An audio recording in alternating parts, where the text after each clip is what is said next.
हैं कि आप लोग लेक्चर सुनने के बाद कि मेरे में थोड़ी सी तो हुई है, मतलब बहुत हेजिटेशंस थी मेरे को बोलने में, बट लेकिन बहुत कुछ सीखने को मिला। जैसे टाइम को मैनेज करना, मतलब मैं बहुत बार टाइम टेबल बनाती हूँ बट लेकिन मैं उस टाइम टेबल पे मतलब वो नहीं कर पाती हूँ। जैसे सर ने बहुत कुछ सिखाया कि एक टाइम मतलब ऐसा नहीं कि सिर्फ टाइम टेबल ही बनाना, उसको यूज़ भी करना है, कि हमें मैनेज करना आना चाहिए। और स्कूल मैंने इस कैंप में आके ये सीखा कि how to survive at any condition. आप जिंदगी में जो मर्जी कंडीशन आ जाए, आप उस कंडीशन में कैसे रहोगे, क्योंकि लाइफ में ऐसा तो नहीं होगा कि आपको एक जैसी कंडीशंस मिलेंगी हर जगह।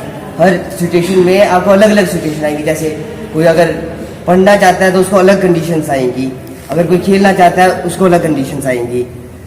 उनके लिए अलग अलग एफर्ट्स हमें करने पड़ेंगे। तो इसलिए ये नहीं है कि अगर कोई मतलब आप एक जैसी वो करोगे, मतलब मेहनत करोगे, आपको अलग अलग कंडीशंस, अलग अलग फील्ड है, आपको उसके हिसाब से अलग अलग वो करनी पड़ेगी, मेहनत करनी पड़ेगी, अलग अलग तरीकों से मेहनत करनी पड़ेगी।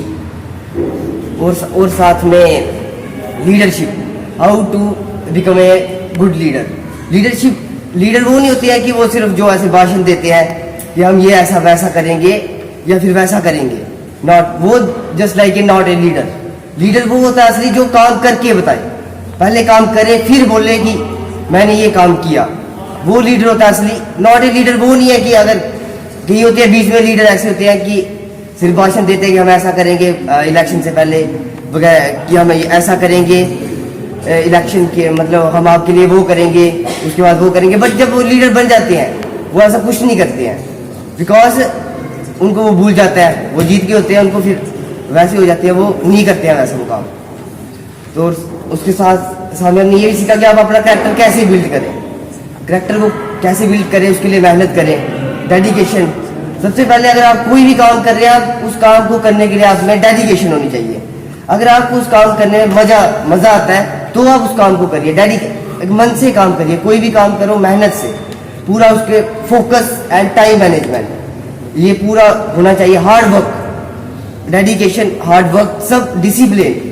मैं खुद इस बात को मानता हूँ कि अगर जिस बंदे में जो काम करने की क्षमता है, डिसिप्लिन है, पूरा डेडिकेट है, वो उस काम को रिलेटेड पूरा फोकस है, तो वो उस काम को कर सकता है, नॉट कि प्रेशर में आके। अगर किसी का प्रेशर और डिसिप्लिन में रहना है, तो और अब जैसे हम पढ़ रहे हैं तो साथ साथ में कोई मीन्स अगर हमने किसी की हेल्प करनी चाहिए, अगर लोन लेना हो तो हमें सब सब्सिडी मिली है। मुझे पता भी था नेहरू युवा केंद्र है क्या, बट अच्छा एक्सपीरियंस रहा मेरा। और यहाँ पे सब सही था, मतलब सबसे मज़ा आता था कि जब मोटिवेशन मिलती थी, हमें मोटिवेट करते थे।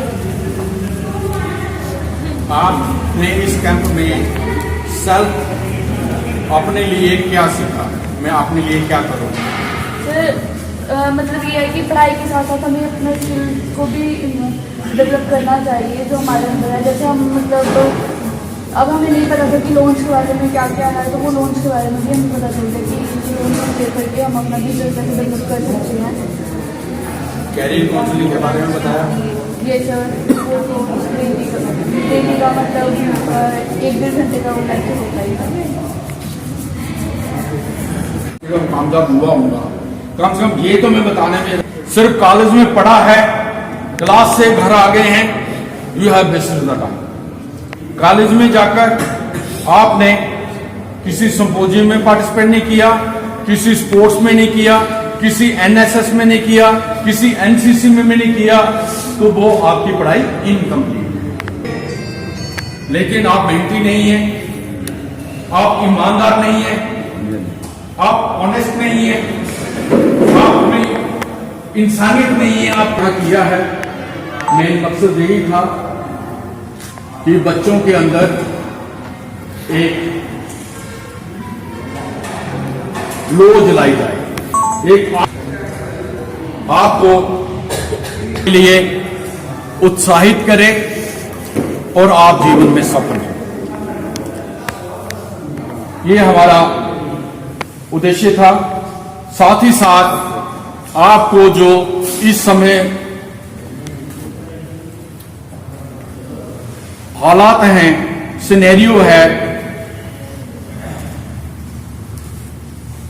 कि हमारे आसपास रोजगार के क्या संसाधन हैं, इंफॉर्मेशन टेक्नोलॉजी क्या कर रही है, सरकार की कौन कौन सी योजनाएं हैं, क्या क्या युवाओं के सामने चैलेंज हैं, कैसे युवाओं को ट्रैप किया जा रहा है, आपने कैसे अलर्ट रहना है, कैसे अपने आप को इस प्रोसेस में डालना है कि हम लगातार आगे बढ़ते रहें, प्रोसेस जो हमारा वो कंटिन्यू रहे। और एवरी टाइम हम जो भी काम करें, हम कोशिश करें कि जो भी हम पढ़ रहे हैं, काम कर रहे हैं, उस काम को हम कैसे और बेटर तरीके से करते रहें, कभी भी सेटिस्फाई ना हो। अगर आपने 80% नंबर लिए हैं तो कोशिश करें 90 लेने की, 90 लिए हैं तो 92 की। अगर आप कुछ और बन गए हैं, कोई आपने टारगेट अचीव कर लिया, उससे और ज्यादा आगे बढ़ने की कोशिश करें। तो अब मैं आप में से कोई एक वॉलंटियर जो रखा है, ये है हमारा यूथ के ऊपर, कम्युनिटी डेवलपमेंट के ऊपर, यूथ लीडरशिप के ऊपर। तो आज ये कैंप डिफरेंट हमारे जो तहसील के पूरे जिला से लगभग बच्चे और बच्ची जहाँ आए हैं, तो ये एक्सपोजर है बच्चों के लिए। तो मैं देख रहा था कि खुद बच्चे वहाँ बोल रहे थे कि हम कभी बोल नहीं पाते थे, प्रेयर में खड़े होने से भी डरते थे, तो जहाँ कैंप लगने से हमारा जो एक्सपीरियंस है, हमारी जो हेजिटेशन है वो ख़त्म हुई है और हमें और आगे जाने का मौका, रास्ता मिला है। तो ये 3 दिन का यहाँ इन्होंने ट्रेनिंग कैंप लगाया है। तो ये बच्चे ही हमारे भविष्य हैं देश का, तो हमारे समाज का, हमारे जिला का। तो इन बच्चों को परमात्मा का आशीर्वाद बने रखे। तो मैंने भी बच्चों से यही कहा है कि आप पढ़ाई भी करें और कैंप्स भी लगाएं, और बाहर जाके एक दूसरे से जब बच्चे मिलते हैं, बसोली वाला कठुआ वाले से, बिलावर वाला, बनी वाले से, हीरानगर वाला, तो मिक्सअप होते हैं, तो ये इनमें और ज़्यादा प्यार बढ़ता है। तो ये ऐसे कैंप जो ऑर्गेनाइज में नेहरू युवा केंद्र के जो कोऑर्डिनेटर हैं, मैंने उनको कहा है कि ये गाँव में भी कैंप लगें और बच्चों को अवेयरनेस दी जाए कि जो बच्चे हैं हमारे, ये फिजिकली भी फिट रहें, पढ़ाई में भी फिट रहें, और हमारा समाज और देश में ये हमारा जिला कठुआ का नाम कमाए। तो हमें इसी में प्रशंसा मिलेगी। तो हम इन बच्चों के साथ हैं, पूरे डिपार्टमेंट के लोग और हम सब।